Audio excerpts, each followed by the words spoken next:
ওমানের ধোপার প্রদেশে এখন চলছে মনোরম খারিফ বা বর্ষা মৌসুম। সবুজ পাহাড় আর ঝিরিঝিরি বৃষ্টির টানে দেশ-বিদেশের হাজারো পর্যটক ভিড় জমাচ্ছেন সেখানে। পর্যটকদের এই ঢলকে কেন্দ্র করে নিশ্ছিদ্র নিরাপত্তা ও নিরাপদ ভ্রমণ নিশ্চিত করতে বিশাল প্রস্তুতি নিয়েছে ওমানের রয়্যাল পুলিশ। নিরাপত্তা জোরদার করতে ধোপার পুলিশ কমান্ডোকে অতিরিক্ত জনবল, অত্যাধুনিক যন্ত্রপাতি ও আধুনিক যানবাহনে সুসজ্জিত করা হয়েছে।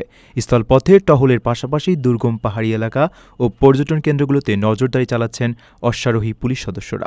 সমুদ্র সৈকতে অনাকাঙ্ক্ষিত দুর্ঘটনা এড়াতে কোস্টগার্ড এবং জরুরি উদ্ধার কাজের জন্য প্রস্তুত রাখা হয়েছে পুলিশের বিশেষ হেলিকপ্টার ও রেস্কিউ টিম। যে কোনো জরুরি পরিস্থিতিতে দ্রুত সাড়া দিতে তল্লাশি চৌকি ও সরাসরি যোগাযোগের হটলাইনও চালু করা হয়েছে। পুরো ট্রাফিক ব্যবস্থা সচল রাখতে এবং সড়ক দুর্ঘটনা এড়াতে মহাসড়কগুলোতেও কড়া নজরদারি চলছে। পর্যটকদের ট্রাফিক আইন মেনে চলা এবং যে কোনো প্রয়োজনে পুলিশের সহায়তা নেওয়ার আহ্বান জানিয়েছে কর্তৃপক্ষ। মূলত খারিফ মৌসুমে ধোপারের প্রাকৃতিক সৌন্দর্য উপভোগ করতে আসা দর্শনার্থীদের জন্য একটি নিরাপদ ও আনন্দদায়ক পরিবেশ উপহার দেওয়াই ওমান পুলিশের এই ব্যাপক প্রস্তুতির মূল লক্ষ্য।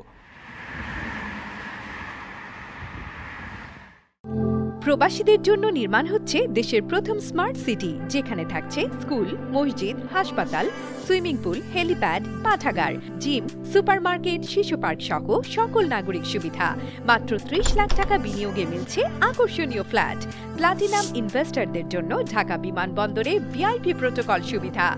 বিস্তারিত জানতে যোগাযোগ করুন স্ক্রিনে দেয়া হোয়াটসঅ্যাপ অথবা ইমো নাম্বারে।